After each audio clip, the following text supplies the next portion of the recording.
The reading environment can be adjusted to the preference of the radiologist. In particular, many people have a strong feeling about whether they want to be using blue base or clear base. The blue base option lets people have a color hue that is conducive to keeping them alert and is preferred by many people for mammography imaging. But the clear base is also strongly preferred by some people. So what we offer is the ability for the radiologist profile to suggest how they would like the display calibrated. And I'll show you how that works. So if I bring up the Barco system settings and I go to the reading environment, there's a setting here for the white point chromaticity, and right now it's set to blue base, but I can set that here to clear base.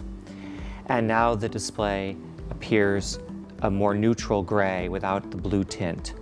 And for a person who prefers it to be blue, then they would select the blue base and it would have that blue tint to it.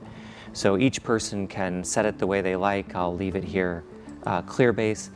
And in essence, everyone can set the display the way that they prefer.